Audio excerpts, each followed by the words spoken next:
Hey guys, it is Carly here bringing you episode number 14 of my entire horror movie collection. I only had like 27 more Blu-rays to show, and as I said in an earlier video, I was doing these kind of in sections of 20, so I figured, 27, might as well just kind of finish it off here, so this video might be a little longer than other ones, but yeah, I'm going to finish off the Blu-rays, and then we will get into the small amount of box sets and VHS, and I might also show some of my horror books off as well towards the end. So yeah, I'm going to go ahead and get right on into this, and first up we have Night of Something Strange. Got this in Horror Pack. It was one of the exclusives, exclusive number 10. I found this to actually be pretty entertaining. It's kind of a horror comedy. Once again, more of a low budget one. A lot of these exclusives have that kind of low budget feel to them, but I found it to be pretty entertaining, and it's definitely cheesy, and some of the comedy is a little more cheesy than what I enjoy, but I still found it to be entertaining and a pretty cool story in general. Then we have Night of the Demons, the remake. I did not care for this too much at all, honestly, guys. I watched it like right after watching the original for the first time, so that might have been an issue. I was kind of comparing them a little too much, but I found this to just be kind of a generic remake. I know some people like it and some people hate it. I would have to give it another watch, but for the most part, from what I gathered, I really don't care for it all that much. Then we have Oculus. This is one that I always kind of avoided because I thought it was going to be, your typical cheesy, ghostly type of film when it came out and things like that, just for like the general audience. But it's actually a pretty solid movie, and it is pretty scary in some moments. So was really surprised with this one.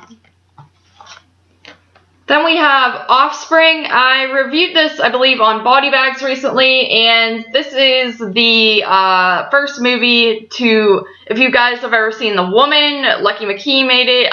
This is technically part 1 and based on one of Jack Ketchum's books, and I did not care for this movie very much at all either. It's just not my taste. You got these feral people in this movie, and I'm just not really into watching stuff like that. It comes off as just a little too weird for me. I do love The Woman, though. It's basically the exact opposite of this movie, so yeah, just don't really like this one too much. Some people might, though. And then right after that, we have The Woman, which I just said I actually really enjoyed this one. Not my favorite Lucky McKee film, but at the same time, I found it to be enjoyable and bizarre, and really just a pretty, a strange watch, honestly. This is another one that I would like to revisit because I think it does have some rewatch value to it, but I liked it for the most part. Then we have Phantasm on Blu-ray here. JP got me this. I think it was either for Christmas or my birthday. I think it was Christmas last year or the year before, something like that. But yeah, Phantasm on Blu-ray. I love Phantasm. One of my favorite horror movies ever. Just got a tattoo for it, and yeah, happy to have it on Blu-ray. After that, we have Plank Face, which is a lot like Offspring in a way, because you're dealing with these feral people who kind of capture regular humans and try to make them act like how they do, and I just did not care for it. It was very weird for me. We reviewed this on the unofficial Horror Pack podcast if you want to hear my thoughts a little more, but yeah, just not my taste whatsoever. I feel like it could have been a better movie, but it just wasn't great, and like I said, it was just kind of weird, not a lot of character development and stuff like that. After that, we have a Poltergeist remake here. I actually kind of enjoyed this. I thought it was a pretty fun movie, PG-13 movie, not overly bad or anything like that. Definitely kind of a family-oriented horror film, and I actually enjoyed it. I don't really care for the original all that much. I think it's a solid film, but it's not one, I don't even own it in my collection if you've noticed.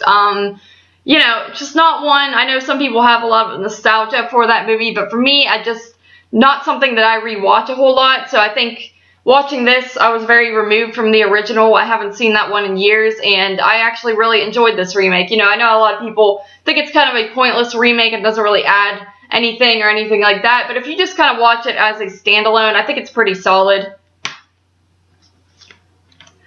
After After that, we have Priest. I believe I got this probably in my first horror pack ever, and tried to watch it, did not care for it too much at all. It is more of an action thriller type of a film, you know, with vampires, and that's just everything I really don't like wrapped up into one. But I did give it a chance, and I don't think it was a bad film by any means, but definitely not something that I'm into. After that, we have the Psycho collection, all 4 of the original Psycho movies in the franchise here. Austin actually got me this for my birthday this year, and I am very grateful because I absolutely love the Psycho movies. This is one of my favorite franchises. Part 3 is one of my favorite horror movies, and, you know, love Part 1, Part 2, Part 4 even is, you know, not the best movie ever, but it's still watchable to me, so really happy to own these on Blu-ray. Big thanks to Austin once again. I love these films. Up next, we have Psycho Killer.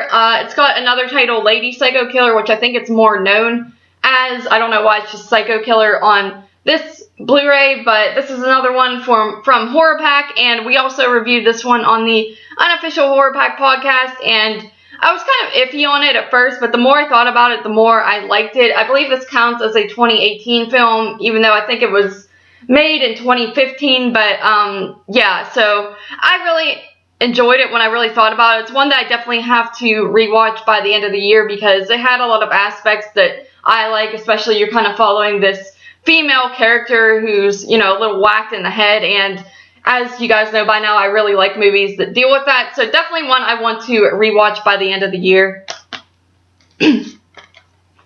After that, we have Quarantine. Now, I know this is a remake of the movie Wreck, and a lot of people say if you see Wreck that this movie isn't that great because Wreck is just fantastic, but I have not seen any of the Wreck films, unfortunately, and I saw this one before all that. Obviously, I haven't seen any of them. That was a stupid thing to say, but yeah, I watched this one. I do want to see the Wreck films eventually, and I gotta say, I really enjoyed this. Thought it was really creepy and well done. I'll see if my opinion changes once I do see those other films, but for now, I think Quarantine is a pretty solid film. After that, we have Return of the Living Dead. This is not one that I grew up with, unfortunately, like a lot of people did, but with that being said, you know, I've watched it a few times now, and I find it to be very, very enjoyable, very funny. I've said before, I don't really like zombie films, but this is not like your typical serious zombie film. It is a horror comedy, and it is a horror comedy done well. Definitely one that I'll continue to rewatch, and it might even end up on a list of, like, you know, my top 20 horror movies of all time as time goes on. But like I said, I didn't grow up watching it, so I don't really feel comfortable putting it on a list like that quite yet. But in general, I think it's a very fun, awesome movie. After that, we have the complete Saw collection. JP also bought this for me because he wanted me to watch the Saw movies, and he was doing them for his podcast, so he decided to pick them up for me so that we could watch most of them together, because I always said I wasn't really interested in checking these out. I had only seen, I believe, the first 3, or more like the first 2, and then part of Part 3, and, you know, just like torture, horror type of films aren't really for me. I always found these to be nasty and things like that, but, you know, I think they're actually pretty solid upon giving them a true watch and paying attention. I think all the movies are actually pretty well done, and the only issue I really have is they all kind of run together and the characters all kind of look alike, and after a while I feel like it gets very repetitive with the story, but I still think all the movies are well made, just kind of repetitive, and definitely not movies that I would honestly go back to a whole lot. Maybe the first one, but other than that, this isn't really a rewatchable franchise for me, but in general, I did enjoy them more than I thought I would. After that, we have Scarehouse. This is also from Horror Pack, and this is just a fantastic, fantastic film. I was very surprised by this one. I absolutely loved it. Highly recommend it. It was brutal and well acted, and the story was just awesome. So, high recommendation for the Scarehouse. After that, we have Scream 4. Recently picked this one up on Blu-ray because it was the only Scream movie that I did not own. And Scream 4, I think it's a solid movie, probably the second best out of the 4 movies, honestly. And the only issue I have is that I watched this in theaters back in 8th grade, and the night that I went to see it, my grandma actually passed away, so I kind of have a really bad memory connected with this movie, and anytime I watch it, it kind of brings me back to that night. So in a way, it kind of ruins the viewing experience for me, which is unfortunate. But the movie itself is great to me. You know, it's just another Scream movie, and doesn't feel like anything's really changed after all those years. So I think Scream 4 is a very solid movie. After that, we have Shudder. Picked this one up at Cash and Culture, and I was kind of curious to recheck it out because I saw this in theaters back when it came out, and I was still pretty young when this came out. I forget what year it came out. Not too young, you know, like, let's see, 2008, so I was like 11, and I remember thinking it was really, really scary when I saw it in theaters, and really great, and upon rewatch, it's actually kind of absolute shit, in my opinion. It is not a great movie. This is an example of one that, you know, back then, anything could really scare me, especially dealing with ghostly stuff. You know, I was just creeped out by everything, so I thought it was a fantastic horror movie, but upon rewatch, it is not that great at all. After that, we have Stakeland. You know, I've heard a lot of people talk highly of this movie, and I watched it. I think it's very well done, well acted, great story, but it really wasn't for me necessarily. I'm not really huge on these kind of survival movies where the whole world's being overrun by, I think it's vampires in this film, and vampires, zombies, anything like that. For whatever reason, I'm just not really into them. I just find them to be a little too downerish and depressing. I hate to see the world kind of falling to shambles and things like that. But with that being said, it is a great movie. I'm definitely not knocking it. It's just another example of a movie that I personally am not into. Then we have Stendhal Syndrome. I believe that's how you say it. I thought this was really solid, the first half of it, I would say, and then once you get towards the ending a little bit, I did not care for it all that much at all. I know JP really likes this one, and I know a lot of other people appreciate it as well. You know, it's an Argento movie. It's one of his later movies. I think this is from like the 90s or something like that, so not 100% sure what year this came out, but I know it's one of his later films, so yeah, I thought it was, like I said, it was solid at the beginning and the middle, but once it got to like the third act, I kind of fell out of it and thought it could have been summed up a little differently, but not a bad movie, just not great to me. After that, we have Summer of Fear. This is a lesser-known Wes Craven film. JP also gave me this one, and I was really curious to check it out, and, you know, I thought it was pretty solid.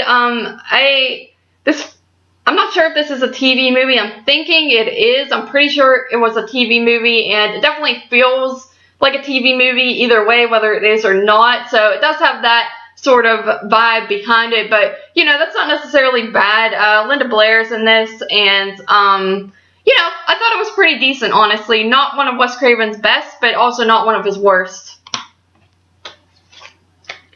After that, we have The Thing. What can you say about The Thing? It's a fantastic movie. Also have the Scream Factory disc in here that Jerry had given me. I just kind of popped it in here because I didn't have the actual Scream Factory case. But yeah, The Thing, great movie. I've actually seen it in theaters twice now. And this is another example of a movie that I didn't grow up watching like a lot of horror fans did. But I think it's just great. The effects are great. There are so many moments in it that just give you the chills, and they still hold up every time you watch it. You still get that chilled feeling. Would I say it's one of my favorites of all time? I'm not really sure. I don't have the same connection as other people, as in I don't really feel like watching this all the time. I think it's a great movie, honestly, to watch with a group of people, but it's not one that I personally want to just pop on and watch like I know a lot of people do. So I wouldn't say it's one of my favorites, but it's definitely a very solid film. After that, we have The Town That Dreaded Sundown here. This is the, I don't know if it would be a remake or a sequel. It's one of those weird ones that kind of talks about the original movie, but it's like a different movie. And I honestly can't even say for sure because I've never seen the original Town That Dreaded Sundown. I've always wanted to, but at the same time, I kind of have held off because I've heard a lot of negative opinions on it with how it being a little too comedic than what people were expecting it to be. So, you know, I've always kind of held off, but I like the look of the killer with kind of the sack head. You know, it looks like Jason from Part 2. I think that's just like a really creepy look, and I've always liked the title. This movie, though, I did not care for all that much. I thought it was alright, but it really wasn't what I was expecting, and that's kind of another reason why I've kind of held off on watching the original, because it seems like a lot of people say the same thing about that movie, where it's not what they were expecting at all. So I will eventually pick it up and watch it, but for now, you know, this movie's okay, just not really my favorite or anything like that. After that, we have Vacancy. I thought this was pretty solid. I forget if this one came out before The Strangers or after, but it definitely feels a lot like The Strangers, has the same type of vibe, except for it takes place in a motel. And of course, I've said before, I really like movies that take place in hotels, motels, or things of that nature. And I thought this movie was great, definitely one that I will rewatch eventually, but as a first time watch, I thought it was really, really solid.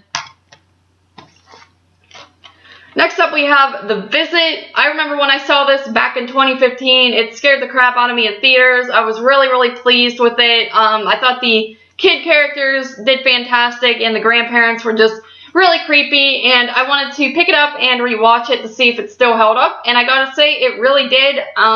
I've said before, sometimes if I rewatch a movie too close to when I watched it the first time, it doesn't have the same effect on me, but, you know, I let, obviously, like 3 years pass and rewatched it, and it still really creeped me out, and I think it is one that will be remembered as time goes on. So, The Visit, fantastic movie. After that, we have Volumes of Blood Horror Stories. I think this is like Part 2, actually. It doesn't say Part 2 on it, but pretty sure there was a Volumes of Blood 1, and I think they both came in Horror Pack, but I didn't get Horror Pack when the first one came out, so I don't have that one. This is another one that we reviewed on the podcast, and I did not care for this one too much either. I felt like it was it was weird. It had like it's, you know, it's Volumes of Blood Horror Stories. It's obviously kind of an anthology film, but it had like too much wraparound going on, and it just wasn't all that great, honestly. But there were some solid moments in it, I will say, but some of it was just a little too convoluted for what it is. Next up, we have Would You Rather. Thought this one was really solid as well. I think JP recommended this one to me, and I really, really enjoyed it. You know, it's one of those ones where these people were invited to a mansion to sort of win some money if they play this game. So, you know, that type of story's been done before, obviously, but I thought this was really well done. Had some brutal parts to it and hard to watch moments, and, you know, just a very downbeat ending in general. So I really liked Would You Rather. I believe this came out in like 2013 or 14 or something like that. So, yeah, definitely recommend this one. And then lastly, guys, for my Blu-ray section here, we have Wrong Turn 5, Bloodlines. I only picked this one up because I was doing 31 Days of Horror on my channel, and I knew this was set on Halloween, kind of. It's not overly focused on Halloween, you know, it's a Wrong Turn movie, but I was trying to do Halloween-themed horror movies for all 31 days on my channel, so I picked this one up. Even though I have not seen all of the Wrong Turn films, I decided to give this a go, and, you know, this was okay. I didn't think it was fantastic, and I thought it actually had a really downbeat type of ending as well.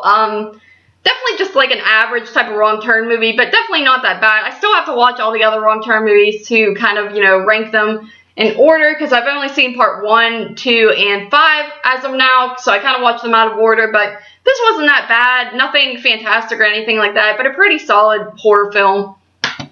So guys, that is it for the Blu-ray section of my entire horror movie collection here. Hope you guys enjoyed this. Sorry, my throat's kind of dry. Sorry if my voice sounded weird, but yeah, that's it for the Blu-rays, and like I said, I still have some box sets, VHS. My VHS collection is getting ridiculous, so I still have some VHS to show you. as well as maybe some books. So thank you guys for joining me for this part, and I will see you in the next part.